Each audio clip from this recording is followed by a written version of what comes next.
Bom dia, irmãos. Puxa, o louvor é sempre incrível, mas hoje me tocou especialmente. Vocês sentiram mesmo? Obrigado, irmãos, a nos ajudar aqui a nos conectar a Deus. Vamos a Mateus 5? Vamos continuar a estudar o Sermão da Montanha. Antes eu queria dar alguns breves avisos.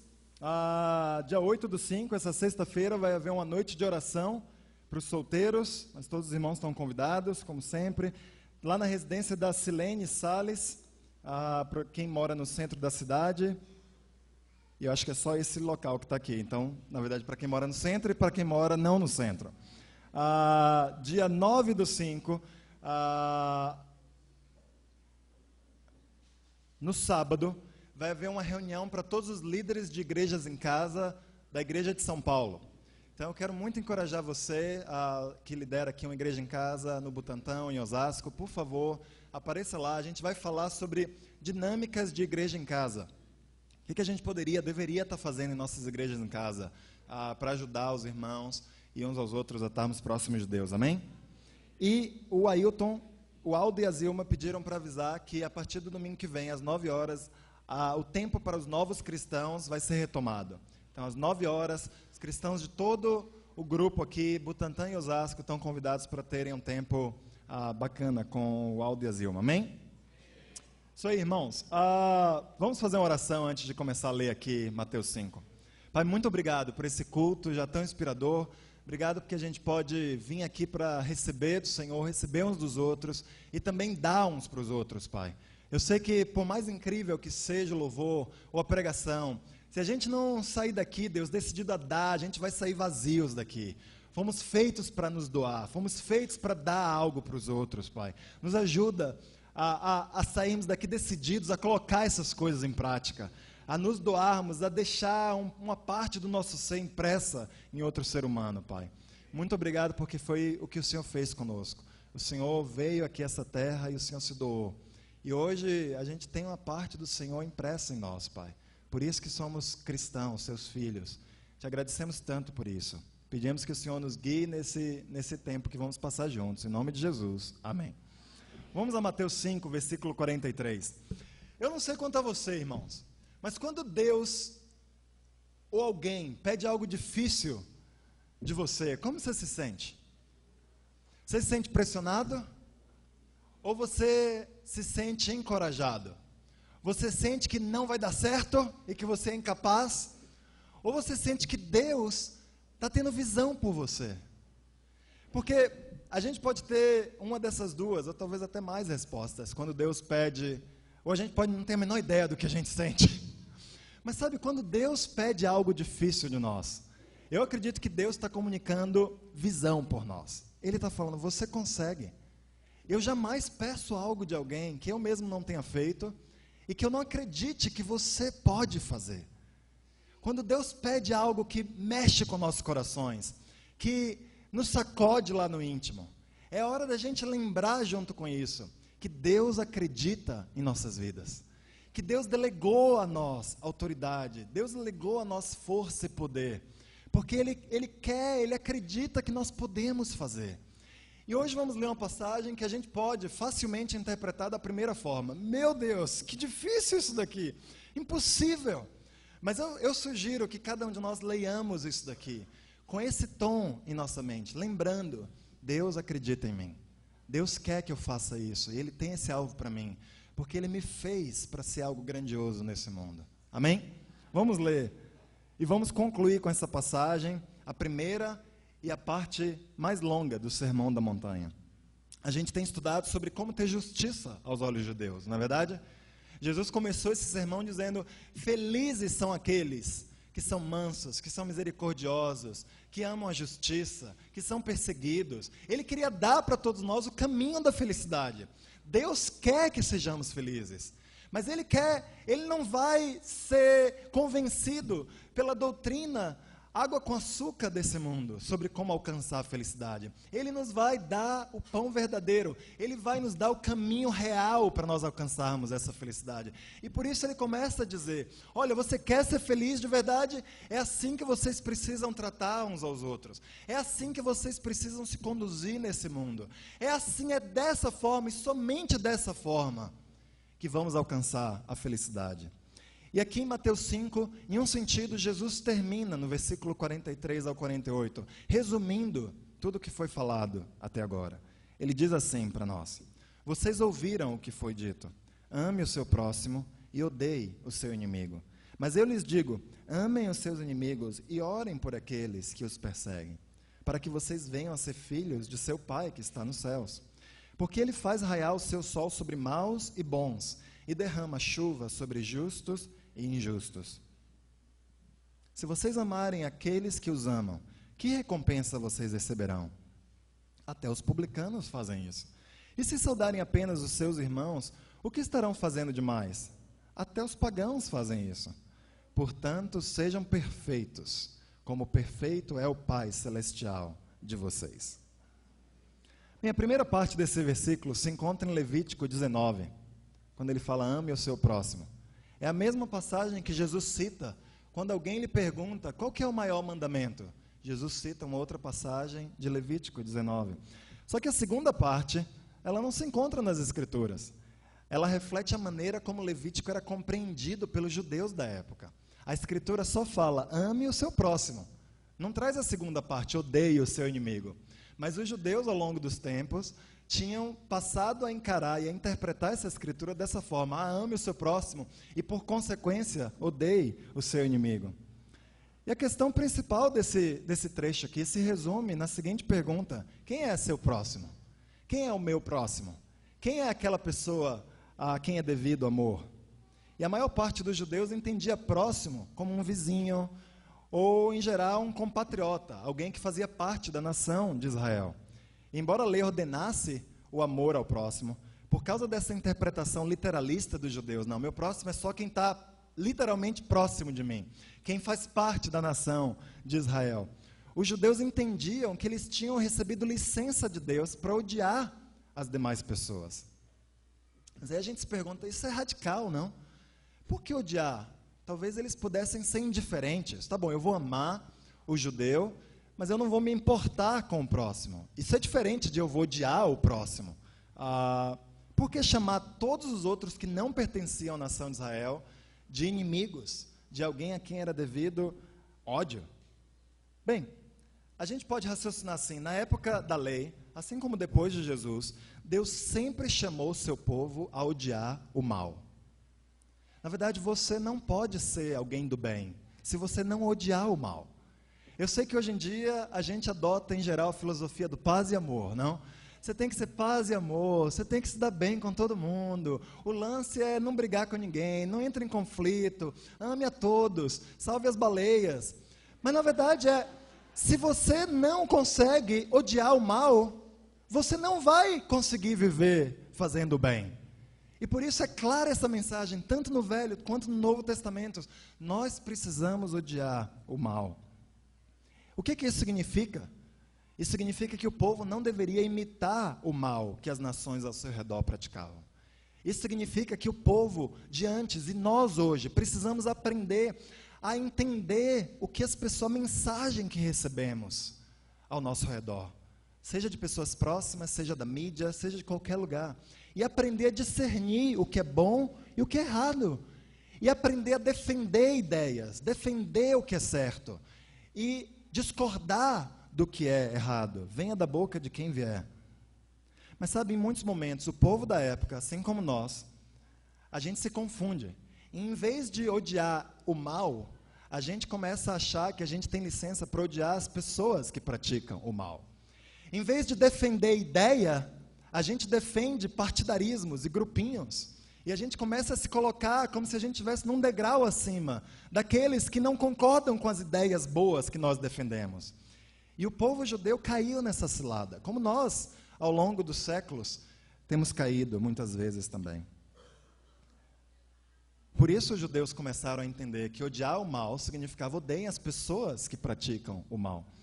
E nada poderia ser mais distante da verdade, como a gente vai ver adiante. E Jesus aqui, possuindo o coração de Deus, como Deus ele era, ele prossegue para restaurar entre seus seguidores e aquela multidão que estava ouvindo esse sermão, aquilo que sempre foi o coração de Deus, desde a época do Velho Testamento. Ele fala no versículo 44, no comecinho, mas eu lhes digo, amem os seus inimigos. Sabe, para a gente entender isso mais profundamente, a gente deveria nos perguntar duas coisas. Como eu devo amar meus inimigos? E por que eu devo amar meus inimigos? Primeiro, como a gente deve amar nossos inimigos? Jesus continua no versículo 44. Orem por aqueles que os perseguem. Vamos lá em Lucas capítulo 6. Hoje eu decidi dificultar a vida de todo mundo e exercitar as mãos e a habilidade para a gente abrir nossa Bíblia e ir para lá e para cá, tá bom? Eu vou te dar 5 segundos a mais entre um livro e outro. Lucas 6, versículo 27.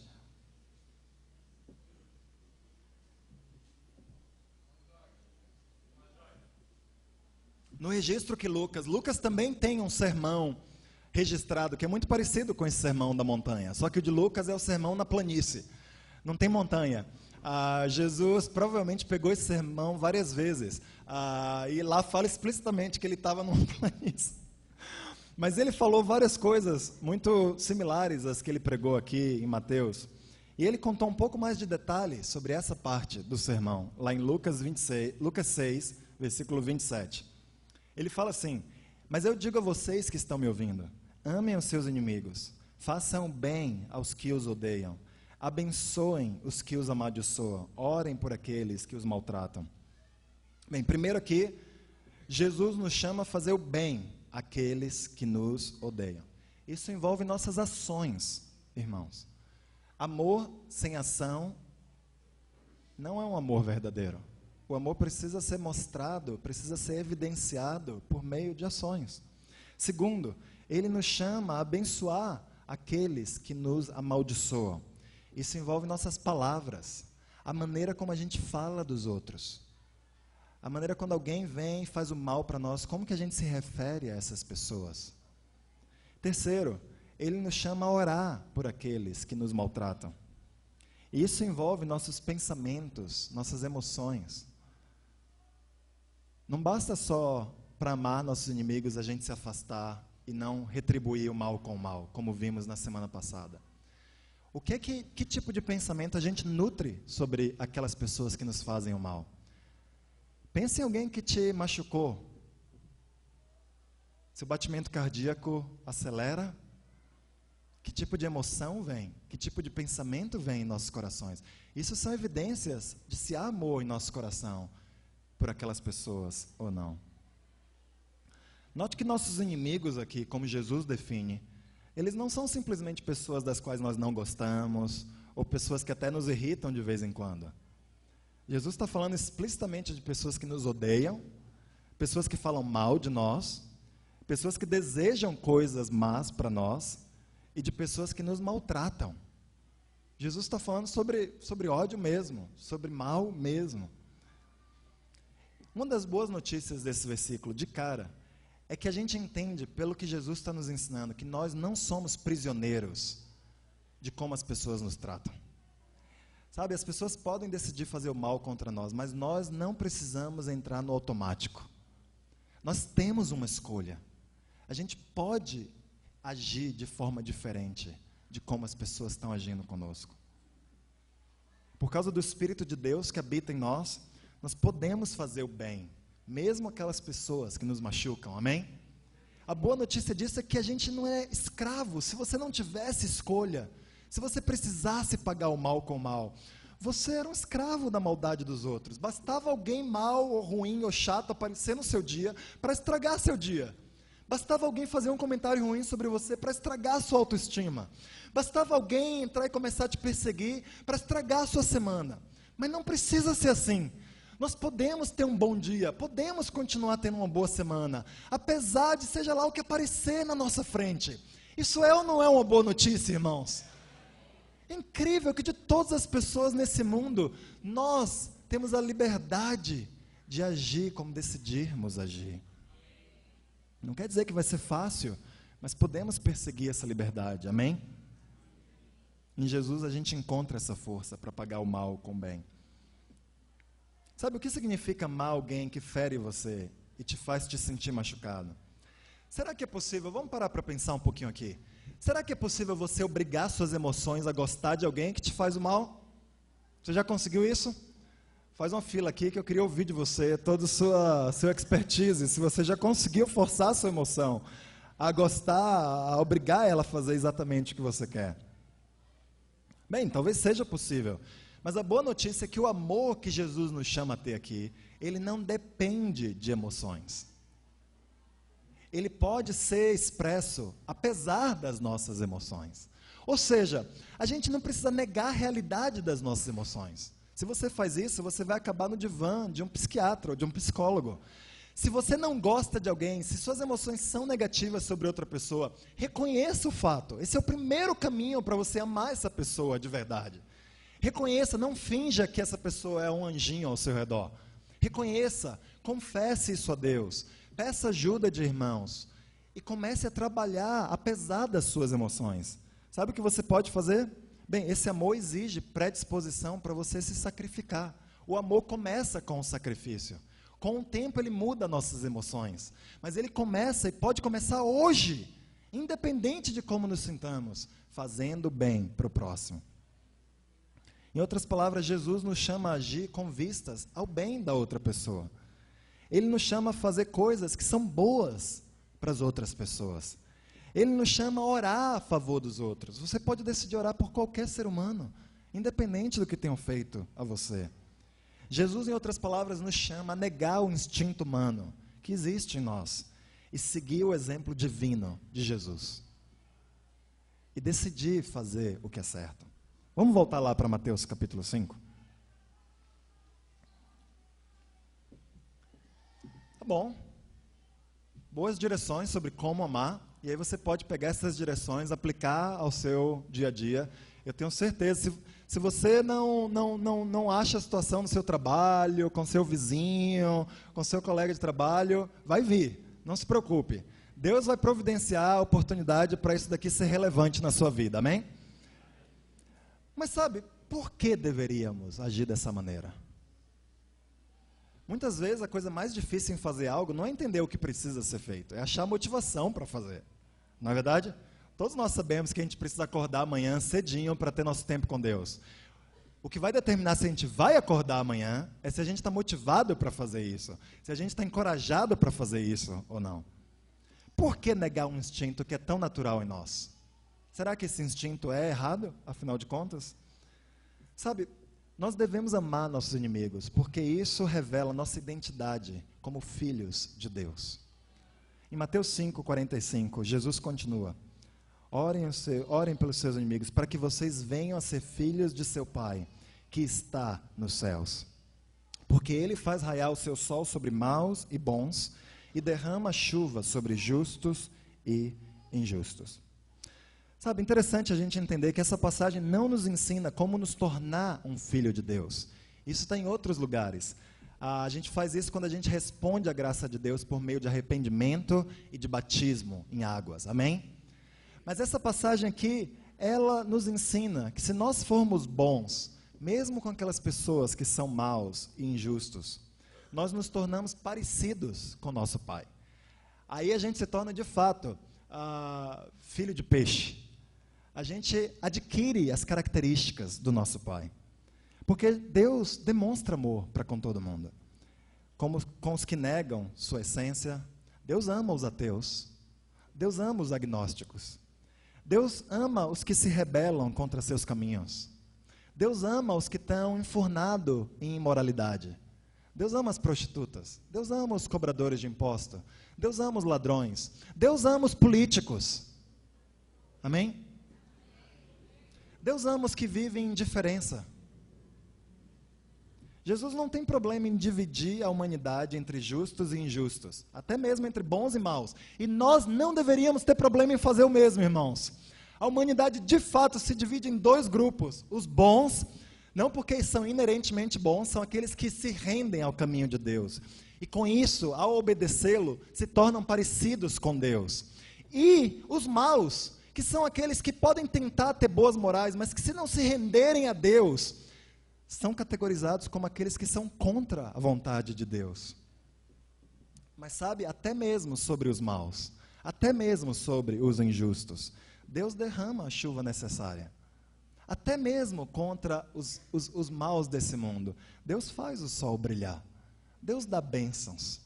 Deus manda coisas boas, até para as pessoas que são injustas e que são más. E nós, como filhos dele, somos chamados a imitar esse caráter dele. Ele faz a sua graça brilhar sobre todos, ele dá presente a todos, aos dignos e aos indignos. E quando a gente trata nossos inimigos da mesma forma, a gente prova ao mundo que nós somos filhos e filhas dele, amém? Também devemos amar os inimigos, porque isso vai trazer grandes recompensas para nós. No versículo 46, Jesus continua: se vocês amarem aqueles que os amam, que recompensa vocês receberão? Até os publicanos fazem isso. E se saudarem apenas os seus irmãos, o que estarão fazendo demais? Até os pagãos fazem isso. Sabe, o publicano, ou cobrador de imposto, era aos olhos dos judeus um traidor, porque ele era alguém da nação judaica, mas ele trabalhava para a nação, para o Império Romano. E ele muitas vezes não só cobrava o que era justo aos olhos dos romanos, mas ele ainda tirava uma lasquinha para ele mesmo. Ou seja, ele era duplamente odiado. Ele era odiado porque ele era visto como um traidor, e ele era um ladrão, na maioria dos casos. O pagão, por outro lado, era alguém fora do círculo das promessas de Deus. Era alguém que estava distante, alguém que tinha sido excluído. Uma pessoa suja, nojenta até, aos olhos dos judeus. Um estrangeiro, um intrometido. Jesus usa o exemplo de duas pessoas que eram consideradas das piores pelos judeus, o cobrador de imposto e o pagão, para exemplificar que mesmo entre essas pessoas, as piores possíveis, é natural amar as pessoas que os amam. Mesmo entre o pior tipo de ser humano, você encontra a pessoa, vai na Cracolândia, não que eles sejam os piores tipos de pessoas, mas eles estão inseridos em tanta dificuldade, e eles demonstram amor um pelos outros. Sabe, o que Jesus está dizendo aqui é, não há nada de tão especial assim em amar aqueles que amam vocês. Aqueles que amam vocês. É instinto humano amar quem nos ama. Na escola, eu devia ter uns 13, 14 anos de idade. Eu lembro, eu estava andando um dia e eu vi num quadrinho, num canto do quadro negro, Jorge, eu te amo. E aí tinha um coraçãozinho. E aí eu olhei, fiquei confuso com aquilo, mas de repente eu já estava procurando, quem me ama? Porque eu me sinto predisposto a amar, seja lá quem for que me ame. Até os pecadores mais endurecidos, eles amam aquelas pessoas que o amam. Mas a motivação que Jesus usa aqui é a recompensa que nós vamos receber. Alguém recompensa alguém por fazer algo que é esperado dele? Não, ele fez o que ele precisava fazer. A gente recebe recompensa por tarefas difíceis, coisas que não são esperadas de nós, que exigem um esforço que é além do normal, algo que é uma surpresa, que é uma graça que você dá para alguém, não? Assim como Deus recompensou Jesus por ter amado as pessoas até o fim, e deu a ele a posição mais elevada, a maior das glórias lá nos céus, Ele também vai recompensar eu e você, se a gente perseverar em amar as pessoas, até mesmo os nossos inimigos. Se, em outras palavras, a gente for contra o que é natural, e a gente imitar o caráter de Deus, na maneira como nos relacionamos com os outros. Por fim, a gente deve amar nossos inimigos, porque foi para isso que nós fomos criados. Em Mateus 5, versículo 48, Jesus fala, portanto, sejam perfeitos, como perfeito é o Pai Celestial de vocês. E você pode engolir seco ouvindo essa passagem. Uau, o padrão é alto mesmo. Se você gosta de um padrão alto, pronto, você pode ler Mateus 5, 48, até o fim da vida. O adjetivo traduzido aqui como perfeito é teleios, é uma palavra do grego. E esse adjetivo significa completo, maduro, perfeito. Ele é usado diversas vezes no Novo Testamento, para descrever a maturidade que Deus sonhou para que cada um dos seus filhos tivesse. A completude da fé, do amor que Ele teve a visão de que você, de que eu teríamos nessa vida. É o que Deus sonha para nós. É a visão de Deus para você. Não leia isso daqui e coloque um peso terrível sobre os seus ombros. Isso daqui expressa a visão de Deus para você. O sonho que Deus tem. É aqui que você vai chegar se você perseverar. Se você não desistir de lutar e de obedecer a Deus. Amém? Em Tiago 1, versículo 4, a Bíblia fala a respeito dessa completude. Vamos lá em Tiago, versículo 1, capítulo 1.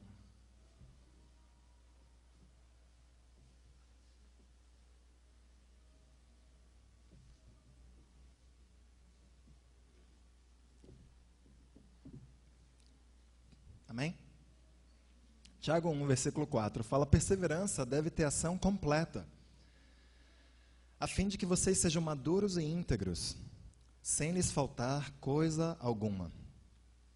A palavra traduzida aqui como maduros é teleios.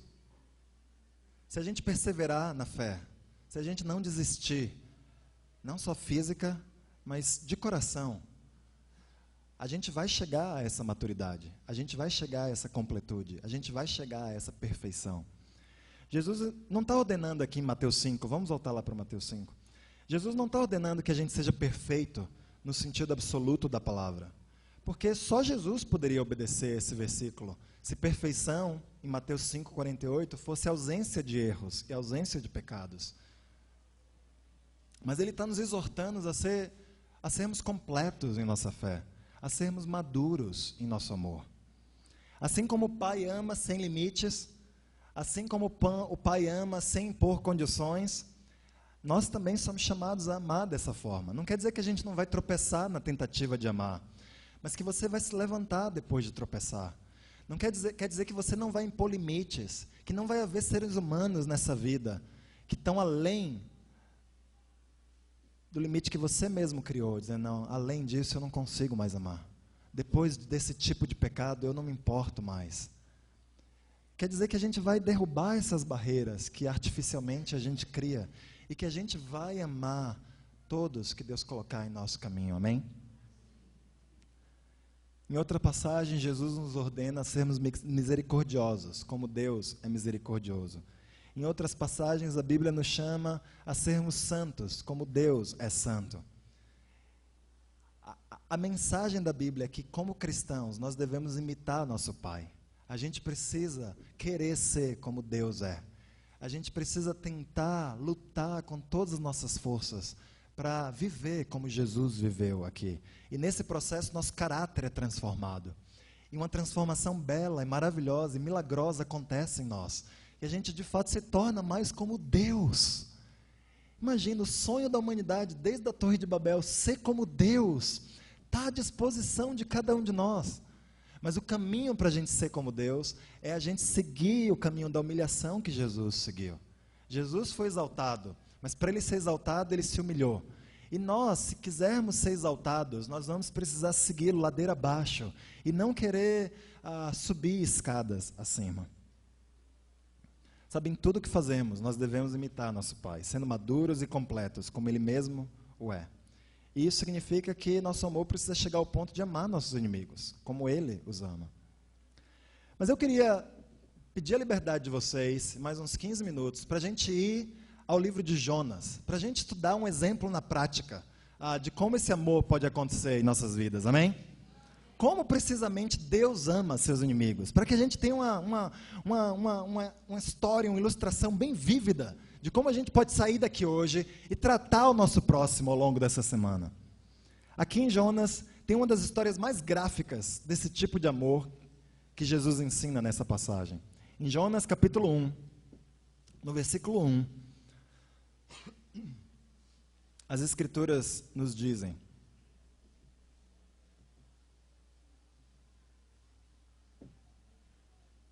achou, Jonas? Está entre Gênesis e Apocalipse, com certeza.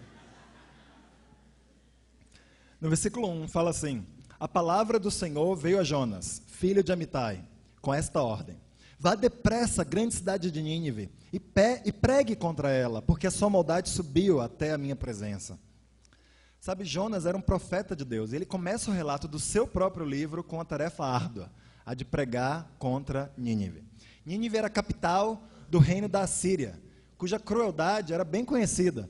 Um livro inteiro do Velho Testamento, Naum, foi dedicado para descrever o julgamento que Deus tinha contra esse império. Um livro que foi escrito aproximadamente uns 100 anos depois do livro de Jonas. E o profeta provavelmente sabia, ou possivelmente sabia, que a Assíria perseguiria os próprios israelitas, poucos anos depois, poucas décadas depois. E ele devia ter ideia do julgamento que sobreviria aos assírios, uns 100 anos depois.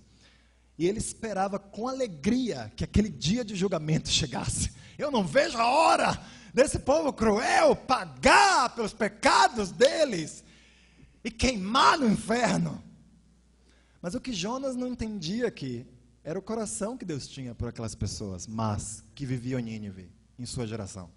E Deus, ele pretendia demonstrar misericórdia real, perdão real por aquelas pessoas. E por isso, quando Deus envia Jonas lá para Nínive, para anunciar a destruição dele, Jonas se rebela. E ele suspeitava, corretamente, de que se o povo ouvisse a pregação de Jonas e se arrependesse, que Deus ia tirar o julgamento. E foi exatamente isso que aconteceu, não? Mas isso era algo que Jonas não queria que acontecesse. Eles deviam ser destruídos na cabeça de Jonas. E por isso Jonas foge. Jonas provavelmente não estava tanto com medo dos assírios. Ele estava com raiva dos assírios. Ele não estava com medo de ser fritado ou de ser empalado, como os assírios faziam. Talvez ele tivesse também. Mas é claro nessas escrituras que o pecado principal de Jonas é que ele não tinha misericórdia que Deus tinha por aquele povo. E aí ele foge na direção contrária a Nínive. Ele vai para a Espanha, 180 graus do outro lado. E a gente sabe o que acontece, não? A tempestade vem, Jonas é sacudido, é jogado no mar. E num ato de misericórdia, em vez de deixar que Jonas se afogasse, Deus envia um peixe grande, engole ele, protege ele, deixa ele ficar 3 dias ainda, para ele pensar bastante na vida e no coração. E aí, Jonas, ele escolhe o bom caminho do arrependimento, e aí o peixe cospe ele para fora, e dessa vez ele vai rapidinho direto para Nínive. E aqui no capítulo 3, ele proclama a mensagem aos assírios. Jonas entrou na cidade e a percorreu durante um dia, proclamando: daqui a 40 dias Nínive será destruída. Sem ilustrações, sem uma pitada de humor aqui e ali, sem ponto 1, ponto 2, ponto 3. Nínive vai ser destruída, pronto, fiz, proclamei o que Deus queria de mim. Você vê aqui que a semana de Jonas estava sendo ótima, né? 3 dias na barriga de um peixe, percorrer a cidade por mais 3 dias. Quando nossa semana estiver ruim, vamos pensar na semana de Jonas e ficar bem consolados. A única consolação que Jonas tinha nesse momento era proclamar a mensagem de destruição aos seus inimigos. E acreditar que eles não iam ouvi-la e que iam de fato ser destruídos em 40 dias. Por falar em destruição, essa mensagem não soa exatamente como uma mensagem de amor, né? Vocês vão ser destruídos em 40 dias. Mas foi uma mensagem de amor. Porque a gente vê que toda a cidade mudou seus caminhos por causa dessa mensagem. Em Jonas 3, versículo 10. Tendo em vista o que eles fizeram, como abandonaram seus maus caminhos, Deus se arrependeu e não os destruiu como tinha ameaçado. Sabe, o mundo ao nosso redor quer nos fazer crer que a mensagem do juízo eterno é uma mensagem de homens e mulheres maus, e de um Deus egoísta, e um Deus que só pensa em si mesmo, e não tem compaixão do seu povo. Nada poderia ser mais distante da realidade. Quando um fato é proclamado, ou quando algo é real, a pior coisa que a gente faz uns aos outros é fingir que ele não é verdadeiro. Mas a gente pode fazer muito quando anunciamos o fato e as pessoas têm a chance de tomar suas decisões baseadas no fato. O juízo eterno é uma realidade. Um dia, todo ser humano vai estar diante de Deus e vai ser julgado por suas ações e por suas palavras e por seus pensamentos, pelo que fez e pelo que não fez. Não anunciar isso às pessoas não é um ato de amor. Anunciar isso às pessoas não fala da nossa visão fechada de mundo. fala da nossa misericórdia, fala do nosso desejo de que a maior parte das pessoas, de que tantos quanto possível, ouçam isso e mudem seus caminhos. Você já parou para pensar que nos céus nós vamos encontrar alguns desses ninivitas? De que a gente vai encontrar alguns homens e mulheres que ouviram a mensagem de Jonas e mudaram seus caminhos? E a gente vai tê-los como irmãos para sempre? Por causa da mensagem de um homem seca e crua, você vai ser destruído um dia, em 40 dias. E pessoas ouviram isso e se arrependeram. Mas Jonas estava tendo grandes dificuldades em sentir amor por aquelas pessoas. Aqui em Jonas 4, versículo 1, a Bíblia fala que ele, porém, ficou profundamente descontente com isso. E ele enfureceu-se. Ele orou ao Senhor. Senhor, não foi isso que disse quando ainda estava em casa? Foi por isso que eu me apressei em fugir para Tarsis. Eu sabia que tu és Deus misericordioso, compassivo, muito paciente, cheio de amor, que prometes castigar, mas depois te arrependes. Agora, Senhor, tira a minha vida, eu imploro, porque para mim é melhor morrer do que viver. Sabe, Jonas sabia o tempo inteiro que Deus, de fato, é um Deus que se arrepende. É um Deus que muda seus caminhos. Deus é um Deus humilde. Ele olha para as pessoas, ele muda os caminhos, ele muda os planos. Ele faz diferente do que ele planejou. Quando ele é tocado pelo arrependimento de um ser humano. Quando ele vê a mudança de caminho de uma pessoa. Mas Jonas estava com raiva. Jonas não tinha misericórdia para aquelas pessoas. Ele queria que eles fossem mesmo assados. E eu e você, irmãos? A gente já se sentiu parecido com Jonas? A gente se sente assim, como Jonas estava sentindo com relação a algumas pessoas? Sabe, quando eu vejo um irmão do tipo paz e amor, que ama todas as pessoas, que não tem problemas com nenhum ser humano. Eu sei que alguns de nós temos mais facilidade no relacionamento com o nosso próximo, amém? Mas sabe, é real isso? A gente realmente não tem problemas com ninguém, a gente não tem dificuldades. A melhor coisa que a gente faz é ser real sobre essas dificuldades, amém? Olha a descrição que Jonas dá de Deus.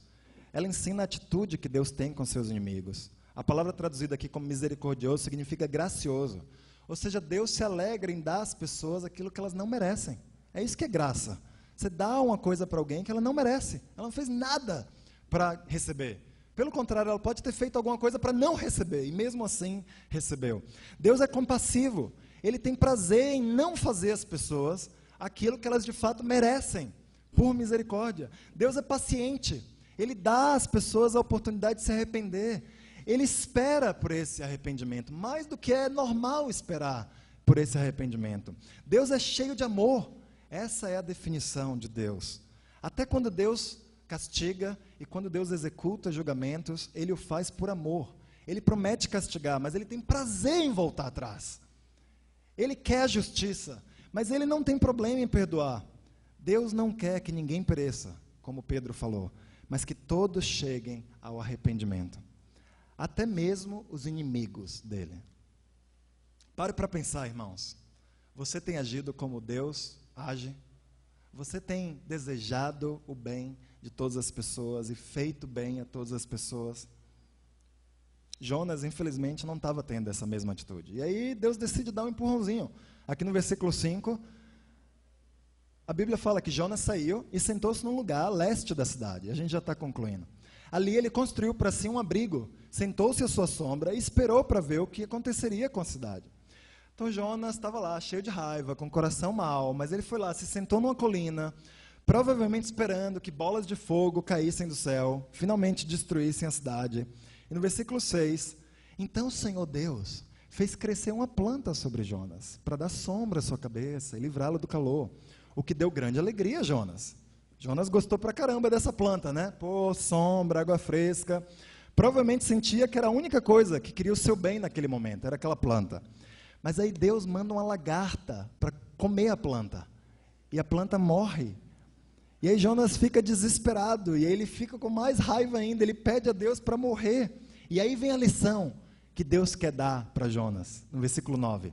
Mas Deus disse a Jonas, você tem alguma razão para estar tão furioso por causa da planta? Respondeu ele, sim, tenho. E eu estou furioso a ponto de querer morrer. Mas o Senhor lhe disse: você tem pena dessa planta, embora não a tenha podado, nem tenha feito crescer. Ela nasceu numa noite e numa noite morreu. Deus pergunta a Jonas se ele tinha razão para estar tão chateado por causa da planta, e Jonas responde que sim, na presunção religiosa dele. E note que Deus não refuta, não questiona a resposta dele. De fato, Jonas tinha razão para estar chateado. Uma planta tinha nascido, tinha dado sombra para ele estava lá, usufruindo da sombra, e a planta morreu, ele ficou chateado. Falou: uau, essa planta não devia ter morrido, eu tenho misericórdia dessa planta, porque ela estava fazendo algo bom para outro ser humano. Deus usa os sentimentos de Jonas, que eram verdadeiros, para lhe mostrar como o próprio Deus se sentia sobre Nínive. Falou: tá bom, Jonas, se você ficou tão chateado porque uma planta que deu sombra a um ser humano foi destruída, uma planta que você nem plantou, nem ajudou a crescer, quanto mais eu sou Deus, criei esses 120 mil habitantes, eu zelei por eles, eu sustento com a vida. Além dos 120 mil pessoas, os animais que há nessa cidade, eu os acompanho, eu sei o andar deles, o sentar, o adormecer. Quanto mais eu não tenho razão para também sentir misericórdia dessas pessoas. Como se não bastasse as 120 mil pessoas, Deus ainda tem misericórdia dos animais, dos cachorrinhos, dos Tobis e dos outros cachorrinhos que tinha na cidade. Deus não queria a destruição da cidade. Embora eles estivessem andando em caminhos ruins, Deus tinha visão por eles. Ele acreditava que eles mudariam, mesmo sem ter visto ainda os indícios daquela mudança. Irmãos, nós temos visão pelas pessoas. Nós acreditamos em algo que a gente não vê ainda a respeito do próximo. Nós acreditamos que os outros podem ser algo diferente do que eles são. A gente acredita que as pessoas mudam. A gente fala isso, mas a gente acredita de verdade. Nossas ações mostram isso, que a gente acredita que qualquer pessoa pode mudar e pode ser diferente.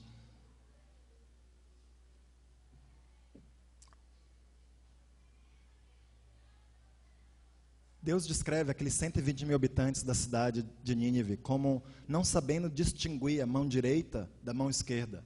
O que isso significa? Eles eram cegos espiritualmente, eles não liam a realidade espiritual ao seu redor. Eles não estavam entendendo o que estava acontecendo no mundo espiritual, de verdade. Não é o mesmo que acontece ao nosso redor. Não é exatamente a expressão que descreve como era a nossa vida. A gente não sabia diferenciar a mão direita da esquerda. A gente não sabia nada. A gente estava perdido em nossos pecados. Isso não descreve as pessoas ao nosso redor, nossos familiares, nossos colegas de trabalho, nossos amigos de infância, nossos estudantes que estão na mesma sala que nós. Nós temos tido pena das pessoas. A gente tem compartilhado o Evangelho com as pessoas. A gente pode falar aqui sobre muitas razões pelas quais deveríamos estar estudando a Bíblia com os outros. Obediência, isso glorifica a Deus, fomos criados para isso. Mas hoje eu quero perguntar para você: você tem tido pena das pessoas? Você lembra de como você era? E você tem feito algo pelas pessoas que estão ao seu redor? Ou você já está tão contente em ter o Espírito e todas as bênçãos da vida cristã em sua vida, e isso está sendo suficiente para você? Vamos voltar a Mateus 5 para terminar. Jesus termina o capítulo 5 falando: portanto, sejam perfeitos como perfeito é o Pai Celestial de vocês. O portanto desse versículo, ele liga tudo que Jesus acabou de falar a esse mandamento.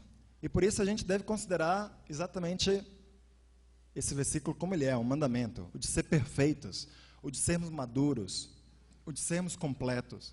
Nós precisamos almejar para esse fim, irmãos. Não existe outro alvo na vida cristã a não ser ter essa maturidade, essa perfeição, essa completude que Deus tem. No entanto, o tempo verbal desse verbo aqui está no futuro. Ele está quase que dizendo, uma tradução literal desse versículo é assim: portanto, vocês serão perfeitos, como perfeito é o Pai Celestial de vocês. Se a gente lê isso dessa forma, além de ser um mandamento, a gente tá ouvindo uma declaração, um fato a respeito de como nós vamos ser se nós perseverarmos. Ou seja, de novo, essa mensagem é tão encorajadora. Não só a gente deve almejar a perfeição, mas a gente deve lembrar que se a gente perseverar em viver como Jesus está nos chamando a viver, nós vamos ser perfeitos. Não tem como nós não chegarmos nessa completude. Não tem como nós não alcançarmos essa maturidade. E o caminho para sermos parecidos, para chegarmos ali, é amar a todos, nossos amigos, que é nosso instinto fazer, e nossos inimigos. E esse é o sentido da lei. E esse é o sentido da vida. Nós fomos feitos para amar, como Jesus amou. E à medida em que a gente ama, dia após dia, nós nos tornamos parecidos com o Pai. Nós nos tornamos e adquirimos o caráter do Pai. A gente se aproxima dele em tempo, porque cada um vai se aproximando do dia final. Mas a gente se aproxima também de coração dele, porque a gente começa a sentir o que Deus sente. E ter o prazer de fazer a vontade dele, como ele tem. E foi assim que Deus nos amou, não é verdade? Irmãos, vamos meditar nessas escrituras e sermos um povo. Temos muitas áreas em que precisamos crescer, e sempre vamos ter. Mas uma área, a gente não pode errar. A gente precisa e vamos ser um povo que ama. Amém? Ama os amigos e ama os inimigos. Obrigado.